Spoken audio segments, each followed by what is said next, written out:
السلام علیکم ورحمۃ اللہ تعالی وبرکاتہ۔ الحمد لله نحمده ونستعينه ونستغفره ونؤمن به ونتوكل عليه ونعوذ بالله من شرور أنفسنا ومن سيئات أعمالنا، من يهده الله فلا مضل له ومن يضلل فلا هادي له، ونشهد أن لا إله إلا الله وحده لا شريك له، ونشهد أن سيدنا سندنا حبيبنا مولانا محمد عبده ورسوله، وبعد. أعوذ بالله من الشيطان الرجيم، بسم الله الرحمن الرحيم. إنا عند الله في ليلة القدر وما أدراك ما ليلة القدر، ليلة القدر خير من ألف شهر، تنزل الملائكة والروح فيها بإذن من كل أمر، سلام هي حتى مطلع الفجر. صدق الله العظيم. وقال عليه الصلاة والسلام: من قام في ليلة القدر غفر له ما تقدم من ذنب، أو كما قال عليه الصلاة والسلام: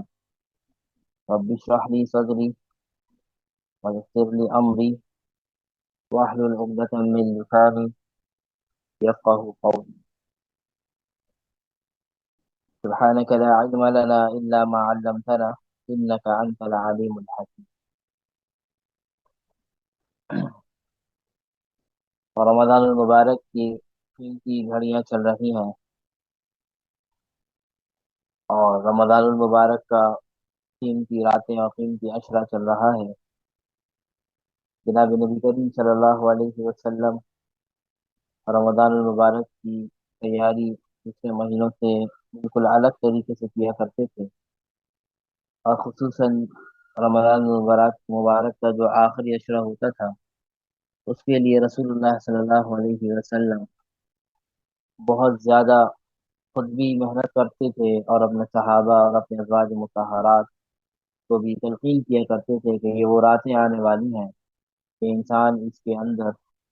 کمر بستہ ہو جائے اور اللہ کے آگے عبادتوں کے اندر اپنی عبادتوں کو بڑھا دے۔ رسول اللہ صلی اللہ علیہ وسلم کے طفیل اس امت کو ایک ایسی قیمتی رات عطا کی گئی ہے جس کے بارے میں اللہ تبارک و تعالی ارشاد فرماتے ہیں کہ انا انزلناہ اللہ فی لیلۃ القدر، ہم نے قرآن مجید کو اس رات کے اندر نازل فرمایا۔ تو یہ رات ویسی ہی قیمتی تھی، اور جب اس کے اندر قرآن مجید نازل ہو گیا تو اس رات کو اور چار چاند لگ گئے۔ اگر ہم اس رات کے تھوڑا سا بیک گراؤنڈ پہ جائیں تو یہ رات ہمیں کیوں نصیب ہوئی، یہ رات ہمیں اللہ نے کیوں دی، اگر اس کے بیک گراؤنڈ میں جائیں تو ہمیں بات معلوم ہوتی ہے۔ وہ یہ ہے کہ رسول اللہ صلی اللہ علیہ وسلم اپنے صحابہ کرام سے کچھ باتیں ارشاد فرما رہے تھے، اور دوسری امتوں کے حوالے سے بتا رہے تھے کہ حضرت موسیٰ علیہ السلام کی امت یا حضرت عیسیٰ علیہ السلام کی امتوں کے حوالے سے تذکرہ کر رہے تھے کہ ان کی عمریں اتنی زیادہ ہوتی تھیں، اور اللہ تعالیٰ نے ان کی اور جنہوں نے اتنی زیادہ عمروں کے اندر عبادت کی تو اللہ کے یہاں ان کا مقام بہت زیادہ ہے۔ یعنی کسی نے حضرت نوح علیہ السلام کے بارے میں آتا ہے کہ انہوں نے تقریباً 1000 سال زندگی گزاری، کہ قوم وہاں کی ان کی قوم کی ان کی عمریں زیادہ ہوا کرتی تھی، جب عمر زیادہ ہوتی تھی تو عبادت بھی زیادہ ہوتی تھی۔ تو اسی طرح آپ صلی اللہ علیہ وسلم یہ تذکرات صحابہ کرام کے سامنے کر رہے تھے۔ صحابہ کرام تھوڑے سے افسردہ ہو گئے اور تھوڑے سے پریشان ہوئے، اور کہنے لگے یا رسول اللہ، ہم ان امت تک تو پہنچ ہی نہیں سکتے، ہماری تو عمریں 60 سال 70 سال 80 سال سے زیادہ تو نہیں ہوتی، اور ان کی عمریں 900 سال 1000 سال 1200 سال ہوتی تھی، تو ہم تو کسی قیمت ان کی عبادتوں تک نہیں پہنچ سکتے، ان کی عبادت ہم سے بہت زیادہ ہے۔ یہ صحابہ کرام نے جب اس طرح سوال کیا اور اس طرح افسردگی کا اظہار کیا تو اللہ تبارک و تعالی نے حضرت جبریل علیہ السلام کو بھیجا، اور آپ صلی اللہ علیہ وسلم کو یہ خوشخبری سنا دی، اور کہا کہ میرے صحابہ اپنے صحابہ کو یہ خوشخبری سنا دیجئے کہ آپ پریشان نہ ہو، اللہ نے آپ کو ایک ایسی رات دی ہے جو رات لیلۃ القدر خیر من الف شہر ہے، جو 1000 مہینوں سے بہتر رات، جو رات ہر سال آتی ہے، اور یہ صرف زندگی میں ایک سال نہیں، انسان کے پاس جتنی بار رمضان آئے گا اس کو یہ رات اس کو نصیب ہو جائے گی، اور ایک رات کا ثواب اللہ تبارک و تعالی نے 80,000 مہینوں سے بہتر رکھا۔ اور علماء نے جب اس کو کیلکولیٹ کیا، اور جب ہم اس کو کیلکولیٹ کرتے ہیں 1000 مہینوں کو، تو تقریباً 84 سال بنتے ہیں۔ یہ 84 سال کی عبادت ہم صرف ایک رات کے اندر کر سکتے ہیں، اور اللہ تبارک و تعالی نے صرف 1000 مہینے کو ہی مقید نہیں کیا، 1000 مہینے کو کے اوپر ہی لمٹ نہیں کیا، بلکہ فرمایا 1000 مہینوں سے زیادہ بہتر ہے۔ اب زیادہ کتنا ہے یہ اللہ ہی جانتا ہے، اگر ہم اس کو تصور 1000 پہ ہی کر لیں تو یہ 1000 ہی 84 سال بن جاتے ہیں۔ تو جس کو یہ رات بن مل جائے اور اس میں اس رات کو عبادت کر لے، تو اللہ تبارک و تعالی ہمیں بھی ان قوموں کی طرح ان کی نیکیوں تک پہنچا سکتا ہے جن کی عمریں 1000 1200 سال ہوا کرتی۔ تو لیلۃ القدر یہ بہت قیمتی رات ہے۔ رسول اللہ صلی اللہ علیہ وسلم اس رات کو پانے کے لیے آپ پورے مہینے کا اعتکاف کیا کرتے تھے۔ پہلا عشرہ آتا اور رمضان المبارک کا، رسول اللہ صلی اللہ علیہ وسلم مسجد کے اندر آ جاتے اور اعتکاف کرتے، اور صحابہ کو بھی کہتے کہ تم بھی میرے ساتھ اعتکاف کرو۔ پہلا عشرہ گزرا، آپ صلی اللہ علیہ وسلم نے صحابہ سے ارشاد فرمایا کہ یہ پہلے عشرے میں حضرت جبریل نے مجھے آ کے یہ پیغام دیا ہے کہ پہلے عشرے کے اندر وہ رات نہیں تھی، تو ہمیں اب دوسرے عشرے کا بھی اعتکاف کرنا ہے۔ تو رسول اللہ صلی اللہ علیہ وسلم نے دوسرے عشرے کا بھی اعتکاف فرمایا، اور ان کے ساتھ صحابہ نے بھی اعتکاف کیا۔ دوسرا عشرہ جب گزرا تو آپ صلی اللہ علیہ وسلم نے صحابہ سے کہا کہ میرے پاس جبریل امین آئے تھے اور آ کے کہنے لگے کہ وہ رات اس دوسرے عشرے کے اندر بھی نہیں ہے، اور یہ کہنے لگے کہ وہ رات اللہ تبارک و تعالی نے تیسرے عشرے کے اندر رکھی ہے۔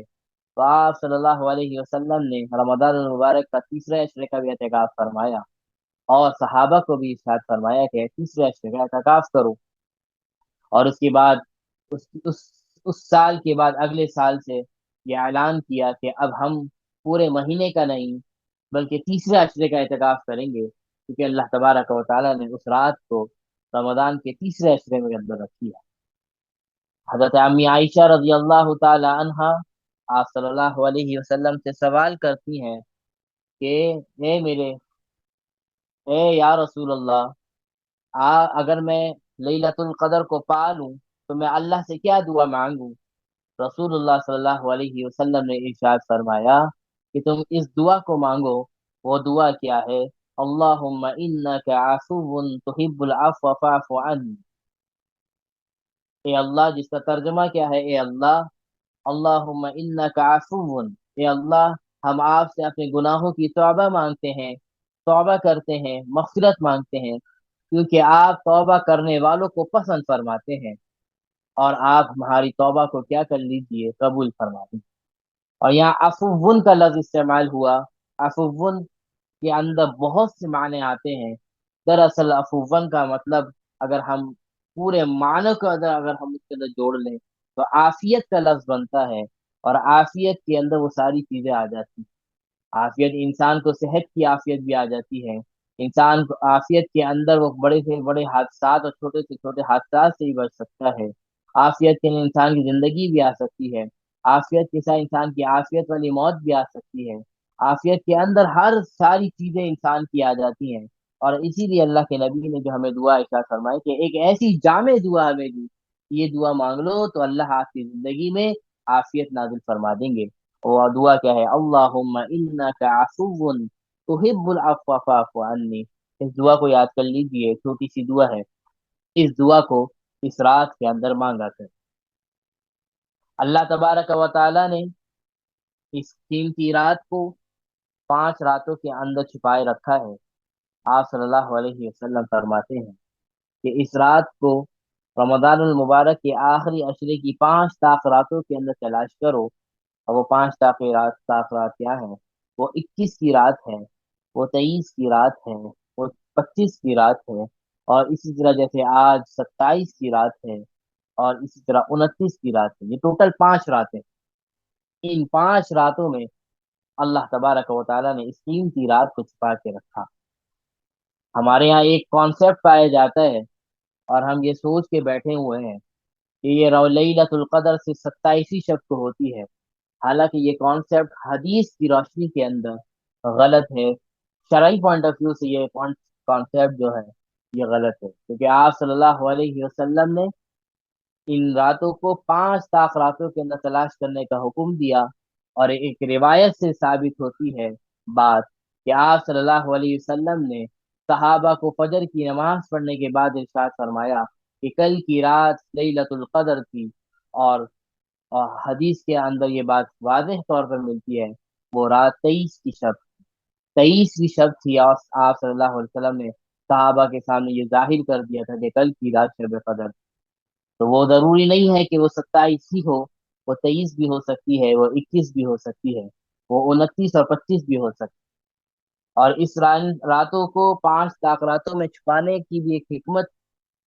حکمت ہے۔ وہ حکمت کیا ہے؟ کہ انسان یہ نہ سوچ کے بیٹھ جائے، اگر اس کو یہ بتا دیا جاتا کہ وہ رات مثال کے طور پر 25 کی ہے، یا مثال کے طور پر 27 کی ہے، تو انسان بڑا ناشکرا ہے۔ انسان بس اپنا فائدہ دیکھتا ہے، اور وہ کیا کرتا؟ وہ صرف 27 کو ہی آ کر اللہ سے عبادت کر لیتا، اور باقی 4 راتوں کو، باقی پورے عشرے کو وہ دوسرے کاموں کے اندر، غلط کاموں کے اندر گزار۔ تو 5 طاق راتوں میں چھپایا کہ وہ انسان کیا کرے؟ ہر رات میں آ کے عبادت کرے۔ اور جس نے دراصل لیلۃ القدر، اس اس رات کا نام قدر ہے، تو معلوم ہوا جس کو رات کی قدر ہو گئی، اس کو دراصل لیلۃ القدر ملی۔ تو انسان ہمیں چاہیے کہ ہم صرف یہ نہ سوچیں کہ یہ صرف 5 راتیں ہیں، بلکہ 10 راتوں کو تصور میں رکھے۔ اور یہ 10 راتیں، وہ تو 5 راتوں کے اندر لیلۃ القدر ہے، لیکن اس کے علاوہ رمضان کی تمام راتیں ہی قیمتی ہیں۔ تو اللہ تبارک و تعالیٰ سے ہمیں یہ توفیق مانگنی چاہیے کہ ہم صرف 5 راتوں کے اندر ہی نہیں، بلکہ پورے عشرے کو اور پورے رمضان کو عبادتوں کے ساتھ اور اختتام کے ساتھ گزاریں۔ لیلۃ القدر کے اندر پانے کا طریقہ، تو رسول اللہ صلی اللہ علیہ وسلم نے ارشاد فرمایا کہ وہ پانے کا طریقہ یہی ہے کہ انسان ان 5 راتوں میں کم از کم اللہ کی طرف رجوع رہے، تلاوتوں کے اندر رہے، عبادات کے اندر رہے۔ کم از کم اگر عبادات کے اندر نہیں ہے تو کم از کم اپنے گناہوں کو بچائیں، اپنے آپ کو گناہوں سے بچائیں، کیونکہ رسول اللہ صلی اللہ علیہ وسلم نے ارشاد فرماتے ہیں کہ نیکی کو گناہ جو ہے وہ نیکیوں کو کھا جاتا ہے۔ تو اگر ہم ہمارے پاس کوئی ٹینک ہو، اور ٹینک کے اندر ہم پانی بھرتے رہیں، اور ٹینک کے نیچے ایک چھوٹا سا سوراخ ہو، تو وہ پانی کا پریشر تو اوپر سے آ رہا ہے، لیکن اس سوراخ سے پانی باہر کو جا رہا ہے، تو ہماری زندگی گزر جائے گی، وہ ٹینک کبھی نہیں بھرے گا، اس وقت تک نہیں بھرے گا جب ہم اس ہول کو، اس سوراخ کو بند نہیں کریں۔ تو یہ سراغ دراصل ہمارے گناہ ہے کہ ہم اپنے اندر نیکیاں تو بھر رہے ہیں، نماز تو پڑھ رہے ہیں، تلاوت قرآن کر رہے ہیں، اور دیگر نیکیاں کر رہے ہیں، دیگر عبادت کر رہے ہیں، لیکن ساتھ میں کوئی گناہ بھی کر رہے ہیں، دوسرے غلط کام بھی کر رہے ہیں۔ تو وہ دراصل وہ سوراخ ہے کہ نیکی اوپر سے داخل ہو رہی ہے، اور اس سوراخ سے جیسے وہ پانی نکل رہا ہے، اسی طرح اس سوراخ سے، یہ گناہ کا جو سوراخ ہے ہم نے کھول کے رکھا ہوا، اس سے ہماری نیکیاں ضائع ہو رہی ہیں۔ تو ضروری ہے کہ ہم اپنے گناہوں کے سوراخ کو بند کریں، اپنے آپ کو گناہوں سے بچائیں، اور اس کے بعد نیکیوں کے اندر لگیں۔ نیکی اگر انسان سے زیادہ نہیں ہو پا رہی، کوئی مسئلے کی بات نہیں ہے، فرائض کی پابندی کرے، کچھ نوافل پڑھ لے، کچھ تلاوت کر لے، لیکن کم از کم اپنے آپ کو گناہوں سے بچائے۔ یہ بہت ضروری ہے، کیونکہ انسان اگر اپنے آپ کو گناہوں سے نہیں بچائے گا تو بھلے کتنے ہی نیکیاں کرے، اس نیکی کے بدلے، گناہ کے بدلے وہ نیکیاں اس کی مٹی چلی جائیں گی اور ختم ہوتی چلی جائیں گی۔ اور اللہ تبارک و تعالیٰ قرآن میں فرماتے ہیں ان الحسنات یذہبن السیئات، کہ اللہ تبارک و تعالیٰ نیکیوں کے ذریعے گناہوں کو مٹاتا ہے، اور گناہ کے ذریعے نیکیوں کو مٹاتے ہیں۔ تو یہ بالکل اگینسٹ چلتے ہیں، نیگیٹو اور پازیٹیو کے اندر چلتے ہیں کہ جب نیکیاں بڑھیں گی تو گناہ مٹیں گے، اور جب گناہ بڑھیں گے تو نیکیاں مٹیں گی۔ یہ پازیٹیو ریلیشن اور نیگیٹو ریلیشن شپ میں بات آتی ہے۔ جو ریسرچ کے طالب علم ہے وہ اس بات کو اچھے سے سمجھتے ہیں کہ پازیٹیو اور یہ نیگیٹو کیا ہو۔ تو ایک کے بدلے میں ایک گھٹتا ہے،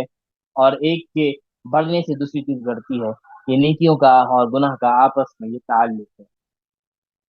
تو رسول اللہ صلی اللہ علیہ وسلم نے اس 5 طاقتوں کے حوالے سے بہت زیادہ تلقین فرمائی ہے، اور اس تلقین کے اندر آپ صلی اللہ علیہ وسلم نے کچھ باتیں ایسی بھی ارشاد فرمائی ہیں جس سے انسان کو چاہیے کہ وہ ان چیزوں سے باز رہے، اپنے آپ کو بچا کے رکھے۔ فرماتے ہیں کہ یہ لیلۃ القدر ایک قیمتی رات ہے، اللہ تبارک و تعالی اس رات کے اندر ہر ہاتھ کے اٹھنے والے کو قبول کر لیتے ہیں، اس رات کو ہر قیام کرنے والے کو قبول فرماتے ہیں، اس رات کو ہر سجدے کرنے والے کے سجدے کو قبول کرتے ہیں، اس کی مغفرت کر دیتے ہیں۔ لیکن چار کچھ بدقسمت لوگ ایسے ہیں جو اس رات کے اندر اگر توبہ نہ کریں، اس کے باوجود بھلے ہی وہ سجدے کے اندر اپنی راتوں کو گزار دیں، رکوع و سجود کے اندر گزار دیں، قیام و تلاوت کے اندر گزار دیں، پھر بھی اللہ تبارک و تعالیٰ ان کی مغفرت نہیں فرماتے۔ اور وہ چار لوگ اللہ کے نبی نے ارشاد فرمایا، پہلے نمبر پہ کون ہے؟ وہ لوگ ہیں جو شراب کے عادی ہیں، جو شراب کو عادتاً پیتے ہیں اور مستقل پیتے ہیں۔ اگر وہ اس چیز سے توبہ نہ کریں تو اس رات کو وہ بھلے ہی عبادتوں کے اندر سجدوں کے اندر گزار دیں، اللہ تبارک و تعالیٰ ان کی مغفرت نہیں کرے گا۔ دوسرے نمبر پہ ارشاد فرمایا، بڑی قیمتی بات ہے، فرمایا کہ دوسرے نمبر پہ کون ہے؟ وہ لوگ ہیں جو اپنے والدین کے نافرمان، جو اپنے والدین کی نافرمانی کرتے ہیں، ان سے بدتمیزی کرتے ہیں، ان کے دل کو چیرا چیرا کر دیتے ہیں اپنی بدتمیزی سے، اپنے بد اخلاقی سے۔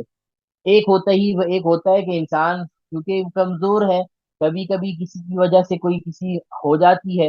اور کبھی والدین سے ایک طریقے سے بد اخلاقی بدتمیزی کبھی کبھی ہو جاتی ہے جو نہیں ہونی چاہیے، لیکن as a person as a انسان کبھی ہو جاتی ہے۔ اس سے مراد وہ لوگ نہیں ہیں، اس سے مراد وہ لوگ ہیں جو مستقل طور پر والدین کو پریشان کرتے ہیں، مستقل طور پر والدین کی نافرمانی کے اندر لگے ہوئے ہیں، اور اللہ اور والدین اولاد سے پریشان ہے، اور وہ یہاں تک کہ وہ والدین کبھی اپنے اولاد کو بد دعا نہیں دیتا، لیکن کبھی ایسے حالات بھی آ جاتے ہیں کہ والدین کے ہاتھ بد دعاؤں کے لیے اٹھ جاتے ہیں۔ تو ایسے لوگ جنہوں نے اپنے والدین کو تنگ کر کے رکھا ہے، فرمایا کہ ایسے لوگوں کی بھی اس رات میں مغفرت نہیں ہوتی جب تک وہ اپنے والدین کو منع نہ لیں، جب تک اپنے والدین سے معافی نہ مانگ لیں، ان کو راضی نہ کر لیں، کیونکہ اللہ کے نبی نے ارشاد فرمایا کہ والدین کی رضا کے اندر اللہ کی رضا ہے۔ اگر والدین راضی ہیں تو اللہ بھی راضی ہے، اگر والدین ناراض ہیں تو میرا رب بھی ناراض ہے۔ حضرت موسیٰ علیہ السلام کا قصہ یاد رکھیے، بڑا قیمتی قصہ، جب سناتے ہیں تو آنکھوں سے آنسو جاری ہوتے ہیں۔ حضرت موسیٰ علیہ السلام، اللہ تبارک و تعالی ان کو ہمیشہ اپنے لیے نبوت جب دینا چاہتے تھے تو موسیٰ علیہ السلام کو طور سینا کے اوپر بلاتے تھے، ان کی پریکٹس کے لیے کہ وہ آئیں، اللہ سے کچھ تربیت حاصل کریں اور کچھ سیکھیں، پھر اس کے بعد ان کو نبوت دی جائے۔ تو وہ ایک پہاڑ کے اوپر تشریف روزانہ لے کے جایا کرتے تھے، اور ان کی ماں ان کے پیچھے ان کے لیے دعائیں کیا کرتی تھی کہ اے موسیٰ، یا آپ کی طرف آ جاتے ہیں، آپ کی طرف آتے ہیں۔ موسیٰ کے اندر سلیقہ نہیں ہے، وہ طریقہ نہیں ہے کہ ہو سکتا ہے وہ آپ کے سامنے کوئی بید بھی کر جائے، ہو سکتا ہے وہ آپ کے سامنے کس طرح وہ کر جائے، تو اے اللہ آپ اس کو معاف کر دیا کریے۔ حضرت موسیٰ علیہ السلام کی والدہ وہ نکلتے، اور وہ حضرت موسیٰ علیہ السلام کی والدہ ان کے پیچھے ان کی دعاؤں میں لگی رہتی تھی، ان کے لیے ہاتھ اٹھائے بیٹھی تھی کہ ان کی حفاظت کریں۔ ایک مرتبہ حضرت موسیٰ علیہ السلام کی والدہ کا انتقال ہو گیا، اور حضرت موسیٰ علیہ السلام آپ اللہ تبارک و تعالیٰ کی طرف آنے لگے، طور سینا کی طرف آنے لگے، کیونکہ حضرت موسیٰ علیہ السلام کو اللہ تعالیٰ نے یہ معجزہ دیا تھا کہ وہ کلیم اللہ تھے، وہ اللہ تعالیٰ سے ڈائریکٹ بات کر لیا کرتے تھے۔ تو ایک مرتبہ جب آپ حضرت موسیٰ علیہ السلام کی والدہ کا انتقال ہو گیا، وہ جب آنے لگے طور سینا کی طرف، اللہ تبارک و تعالیٰ نے حضرت موسیٰ علیہ السلام سے مخاطب ہو کے فرمایا، اے موسیٰ، آج ذرا سنبھل کے آنا، آج ذرا ٹھہر کے آنا، آج ذرا دیکھ بھال کے آنا، آج تمہارے پیچھے وہ تمہاری ماں نہیں ہے یہ تمہارے لیے دعائیں کرے، تمہارے لیے ہاتھ اٹھائے، تو ذرا سنبھل کے آنا۔ تو اس بات سے ہمیں اندازہ لگانا چاہیے کہ ہم جو بھی کام کر رہے ہیں، اگر ہم کسی کام کے اندر ہم حفاظت کے ساتھ صبح جا رہے ہیں، نکل رہے ہیں، اور حفاظت کے ساتھ الحمدللہ گھر کو آ رہے ہیں، یہ ہمارا کوئی کمال نہیں ہے، یہ ہمارے والدین کی دعائیں ہیں، یہ ہماری ماں کی، ہمارے والد کی دعائیں ہیں کہ ہم صحیح سلامت کے ساتھ اپنی زندگی کو بسر کر رہے ہیں۔ تو اس پر بڑا شکر ادا کرنا چاہیے، اور اپنے والدین کی قدر کرنی چاہیے، اور یاد رکھنا چاہیے کہ یہ ایک ایسی قیمتی رات ہے کہ انسان اس کے اندر اپنے والدین کو اگر ناراض کر کے بیٹھا ہے، تو اللہ تبارک و تعالیٰ اس قیمتی رات کے اندر بھی اس کی مغفرت نہیں فرماتا۔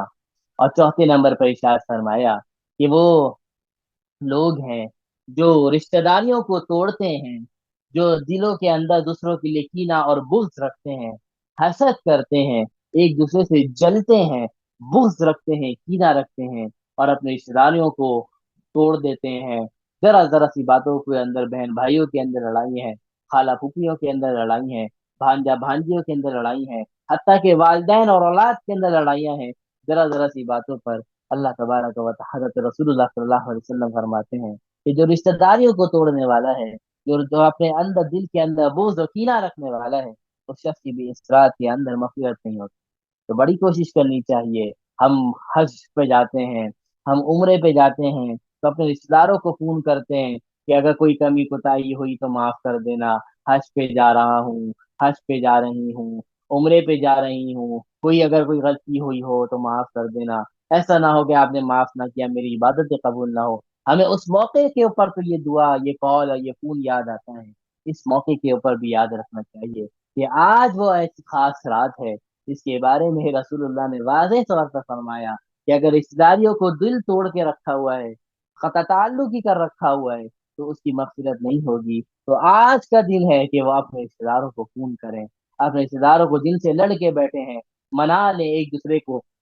جو باتیں تھی ختم کریں، یہ سوچتے ہوئے کہ اگر اللہ نے معاف نہیں کیا، ہم کس کے در پہ جائیں گے، ہم کس کو منائیں گے، ہم کس کو راضی کریں گے، ہم کیسے دنیا کو آسانی کے ساتھ گزاریں گے جب اللہ ناراض ہو گیا؟ تو دنیا بھلے ہی راضی رہے، اللہ راضی نہیں ہے تو کوئی فائدہ نہیں، اور جب اللہ راضی، دنیا والے بھلے ناراض، تو ہمارا بیڑا پار ہے۔ اور اللہ راضی کیسے ہوتا ہے؟ یہ اللہ ان چیزوں سے کہ ہم دوسروں کو منانے والے بنے، دوسروں کو دل توڑنے والے نہیں، دل کو جوڑنے والے بنے۔ اور آپ صلی اللہ علیہ وسلم کی حدیث یاد رکھیے گا، آپ صلی اللہ علیہ وسلم ارشاد فرماتے ہیں کہ اگر کوئی شخص اگر حق پر ہو، اور حق پر ہونے کے باوجود اپنے حق کو چھوڑ دے، اس بات کو دیکھتے ہوئے کہ اگر میں حق پہ رہا اور میں اپنے حق کے اوپر مطالبہ کرتا رہا اور اس کے پیچھے نہیں ہٹا، تو اس کی وجہ سے رشتہ داریاں ٹوٹ سکتی ہیں، ایک دوسرے کے اندر لڑائیاں ہو سکتی ہیں۔ تو اگر یہ سوچتے ہوئے کہ لڑائیاں نہ ہو، رشتہ داریاں نہ ٹوٹے، اور اپنے حق کو چھوڑ دے اور پیچھے ہٹ جائے، تو آپ صلی اللہ علیہ وسلم فرماتے ہیں میں ایسے شخص کے لیے کل قیامت کے دن گواہی دوں گا، اور اس کو گارنٹی کے ساتھ اللہ کے نبی نے فرمایا کہ میں اس کے لیے گواہ رہوں گا، اور اس کو گارنٹی اس بات کی دوں گا کہ میں کل اس کے نام کا جنت کے اندر بیچوں بیچ محل تعمیر کرواؤں، جنت کے اندر بیچوں بیچ محل تعمیر فرماؤں گا۔ تو ہم وہ دن کیا ہوگا؟ وہ دن قرآن نے کیا منظر کشی کی کہ اولاد والدین سے بھاگے گی، میاں بیوی ایک دوسرے سے بھاگیں گے، ہر کوئی ایک دوسرے سے بھاگے گا، نفس نفسی کہے گا۔ اس موقع پر انسان بس اپنی فکر کرے گا۔ اس موقع کے لیے اللہ کے نبی نے فرمایا کہ اس شخص کے لیے میں جنت کے اندر محل تعمیر کرواؤں گا، اس شخص کے لیے جو حق پہ ہونے کے باوجود پھر اس وجہ سے اپنے حق کو چھوڑ دے کہ لڑائی اور جھگڑے نہ ہو، تو اللہ کے نبی نے ایسے شخص سے وعدہ فرمایا کہ وہ اس کے لیے گارنٹی ہے کہ وہ کل قیامت کے دن اپنے لیے محل کو جنت کے اندر پائے گا۔ تو یہ قیمتی راتیں ہیں، بہت قیمتی راتیں ہیں، اس راتوں کے مقابلے میں کوئی رات نہیں۔ میں نے جیسے عرض کیا کہ یہ صرف 5 راتیں ہی نہیں، بلکہ پورا مہینہ ہی قیمتی ہے، تمام راتیں ہی قیمتی ہیں، اور خصوصاً یہ 5 راتیں جس میں لیلۃ القدر کو اللہ تبارک و تعالیٰ نے چھپا کے رکھا، تو ہمیں چاہیے کہ ہم نیکیوں میں اگر کم سے کم بھی لگ رہے ہیں، تو کم از کم اپنے آپ کو ہر چھوٹے گناہوں سے بچانے والے بنے، ہر چھوٹے گناہوں سے بچانے والے۔ تو اس رات کے اندر بہت سے سوالات کیے جاتے ہیں، اور اس میں سے ایک میجر کوشچن یہ ہوتا ہے کہ ہم اس رات کے اندر کیا عبادت کریں۔ اس رات کے اندر عبادت کیا ہے؟ اس رات کے اندر عبادت یہ ہے کہ سب سے پہلے تو ضروری ہے کہ فرائض کی پابندی ہو، وہ تو پورا مہینہ ہی کرنا ہے۔ اس مہینے کے اندر اسپیشلی اس رات کے اندر اسپیشلی کہ فرائض کی پابندی ہو، یعنی نماز عشاء کو وقت پر ادا کیا جائے اور نماز فجر کو وقت پر ادا کیا جائے۔ خواتین وقت پر ادا کریں ان دونوں نمازوں کو، اور جو مرد حضرات ہیں وہ وقت پر جماعت کے ساتھ ان دونوں نمازوں کے میں شرکت کریں، یہ تو فرض ہے۔ اس کے علاوہ تراویح ایک سنت ہے، اس کی بھی پابندی کی جائے، اور جیسے میں نے بھی پہلے بھی عرض کیا تھا کہ تراویح صرف مردوں پہ نہیں، عورتوں کے اوپر بھی سنت ہے، تو عورتیں اس کا گھر کے اندر پابندی کریں اور دو دو رکعات کے ساتھ اس کے اندر پڑھیں، کم از کم ان 5 راتوں کے اندر تو اس کا ضرور اہتمام کریں کہ وہ دو دو کر کے 20 رکعاتوں کو مکمل کریں چھوٹی چھوٹی صورتوں کے ساتھ۔ اس کے علاوہ اس کے اندر اور کیا عبادت کی جا سکتی ہے؟ اس کے اندر آپ 1 سے 2 3 پاروں کی تلاوت کر لیں، اس کے اندر کچھ تسبیحات پڑھ لیں، جیسے میں نے تسبیح کی طرف کیا اللہم انک عفو تحب العفو فاعف عنی، یہ خاص تسبیح ہے اس رات کے لیے۔ اس تسبیح لے لیجئے، اس تسبیح کو 100 مرتبہ 200 مرتبہ اس کا ختم کر لیجئے۔ قرآن مجید کی تلاوت 1 پارے 2 پارے جتنی آپ کی استطاعت ہو اتنا پڑھ لیجئے۔ اللہ تعالیٰ نے بوجھ نہیں ڈالا ہے، اللہ تعالیٰ نے عبادت تو دراصل وہ ہوتی ہے جو انسان خوشی سے کرے، خوشی سے انسان 1 پارے کی تلاوت کر لے، آہستہ ورتیل القرآن ترتیلا کے اوپر عمل کرتے ہوئے آہستہ سے آرام سے ٹھہر ٹھہر کر 1 پارے کی تلاوت کرے۔ کوئی ضروری نہیں ہے 2 پارے ایک تلاوت کرے، اس کو کچھ سمجھ کے پڑھ لے، اور اس کی طرح کچھ تسبیحات پڑھ لے، کچھ نوافل پڑھ لے، کچھ تہجد پڑھ لے، اگر توفیق مل جائے تو صلاۃ التسبیح پڑھ لے۔ تو یہ وہ عبادات ہیں جس کی وجہ سے اللہ تبارک و تعالی ہمیں لیلۃ القدر نصیب فرما دیں گے۔ اور کچھ رات کے کچھ پہر کے اندر آرام بھی کر لے، تو ضروری نہیں ہے کہ انسان اس رات سے پورا جاگتا ہی رہے، کچھ آرام بھی کر لے، کچھ 2 گھنٹہ 2 گھنٹہ آرام کر لے اور 3 بجے اٹھ جائے، اور 3 بجے اٹھنے کے بعد اگر مثال کے طور پر عام طور پر اگر 4 بجے اٹھ رہے ہیں شہری کے اندر خواتین اگر 4 بجے اٹھتی ہیں تو وہ اس رات کے اندر 4 کے بجائے 3 بجے اٹھ جائیں، 1 گھنٹہ اللہ کی عبادت کے لیے مختص کر دیں، اس کے اندر کچھ تلاوت کر لیں، کچھ نوافل پڑھ لیں، یا 2 بجے اٹھ جائیں، اس طرح کی کوئی ترتیب بنا لیں، تو اس سے بہت بہتر ہوگا کہ ہمارا آرام بھی ہو جائے گا اور عبادت بھی ہو جائے گی، ہمارے پر کوئی برڈن بھی نہیں پڑے گا۔ اور خصوصاً میں نے وہی بات ہمیشہ کروں گا، ابھی بھی کر رہا ہوں، کہ اپنے آپ کو گناہوں سے اس رات سے ضرور بچائیں، گیدرنگوں سے بچائیں، کیونکہ اس رات کے اندر گیدرنگ ہوگی تو گیدرنگ کے سبب بہت سارے گناہ انسان کر جاتا ہے، وہ غیبت کا گناہ بھی ہو جاتا ہے، دوسرے گناہ بھی ہو جاتے ہیں۔ ان راتوں کے اندر اپنے آپ کو گیدرنگوں سے، پارٹیوں سے، ان چیزوں سے اپنے آپ کو دور رکھیں، خصوصاً اس رات کے اندر۔ اور اس رات کے اندر انسان اپنے آپ کو ٹائم رکھے، اپنے آپ کو ٹائم اون ٹائم ہونا چاہیے کہ میرا کیا ٹائم ہے، یہ رات اپنے آپ کو ٹائم دینے کے لیے کہ اپنے آپ کو ٹائم دے، اور وہ اپنے آپ کو ٹائم دے اور عبادتوں کے میں گزارے، دعاؤں کا معمول کرے، خصوصاً دعاؤں کا اہتمام کرے۔ اللہ تبارک و تعالیٰ جب اللہ نے کوئی ایک دعا سن لی ہمارا بیڑا پار ہو جائے گا۔ دعاؤں کا کثرت سے انتظام ہم اور اہتمام کریں، اور اللہ سے ہر چیز مانگے، اللہ کے خزانوں کے اندر کسی چیز کی کمی نہیں ہے، اللہ اپنی اپنی حیثیت کو اپنی اوقات کو دیکھ کے نہیں، اللہ کی عطاؤں کو دیکھ کے مانگے، اللہ سے ہر چیز مانگے، اللہ تبارک و تعالیٰ ہر چیز دینے پر قابل ہے۔ بس بس یہ ہے کہ کوئی ناجائز چیز نہ ہو، جائز کوئی بھی خواہشات ہو اللہ سے دل کھول کے مانگے۔ اللہ تبارک و تعالیٰ ہمیں اچھے کپڑے پہننے کو دے، اچھا گھر رہنے کو دے، اچھی گاڑی سواری کو دے، یہ سب دنیا کی چیزیں ہیں، ہم کسی بندے سے نہیں مانگ رہے، اللہ سے مانگ رہے ہیں، اور اللہ سے مانگنے کے اندر کیا شرمانا۔ رسول اللہ نے بھی کیا فرمایا، ربنا آتنا فی الدنیا حسنا، اے اللہ ہمیں دنیا بھی اچھی دے دے، وفی الآخرت حسنا، ہمیں آخرت بھی اچھی دے دے۔ تو دعا دنیا مانگنے کے اندر بھی کوئی حرج نہیں ہے کہ اللہ سے دنیا بھی مانگے، آخرت بھی مانگے، اور اللہ سے اپنے تمام چیزوں کے بارے میں اللہ سے سوال کرے، مخلوق کے آگے ہاتھ نہ پھیلائیں، خالق کے آگے ہاتھ پھیلائیں، اور خالق کے ہاتھ جب ہاتھ آگے پھیلائیں تو کنجوسی نہ کریں، ہر چیز اللہ سے مانگے۔ اللہ تبارک و تعالی ہمیں اس رات کے اندر عبادت کرنے کی توفیق نصیب فرمائے۔ یہ ہماری رمضان کی آخری نصیب ہے، انشاءاللہ زندگی رہی تو اس کو آگے بھی انشاءاللہ کنٹینیو کریں گے۔ اللہ تبارک و تعالی سے دعا ہے اللہ تبارک و تعالی ہمارے تمام اعمال کو قبول فرما لے، ہمیں لیلۃ القدر نصیب فرما دے۔ اور اگر یہ ہم 25 26 روزے جو ہمیں گزر گئے، اگر کوئی کمی کوتاہی، یقیناً کمی کوتاہی ہوئی ہے، یا اللہ ہماری کمی کوتاہی کو معاف فرما دے، اور اگلے جو بقیہ جو 3 سے 4 دن رہ گئے ہیں، اس کو ایسا قیمتی بنا لیں کہ وہ پچھلے پورے 25 دنوں کے اوپر بھاری ہو جائے۔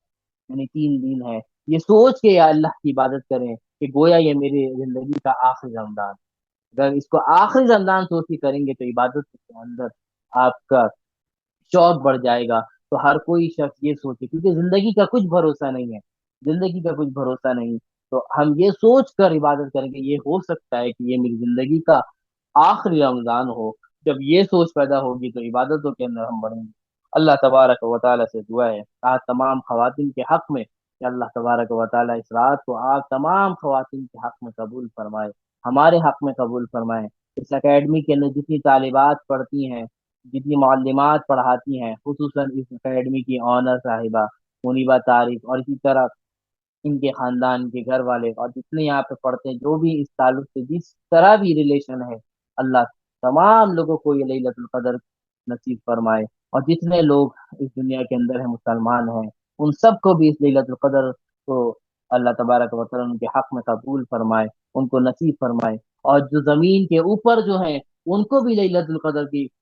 رحمت نازل فرمائے، اور جو زمین سے نیچے جا چکے ہیں، وہ جو ہمارے مردے ہیں، اللہ تبارک و تعالیٰ ليلۃ کی برکات ان مردوں کے اوپر بھی نازل فرمائے۔ اللہ تبارک و تعالیٰ سے دعا ہے اللہ ہمیں رمضان کی قدر کرنے کی توفیق نصیب فرمائے، پچھلے رمضان کو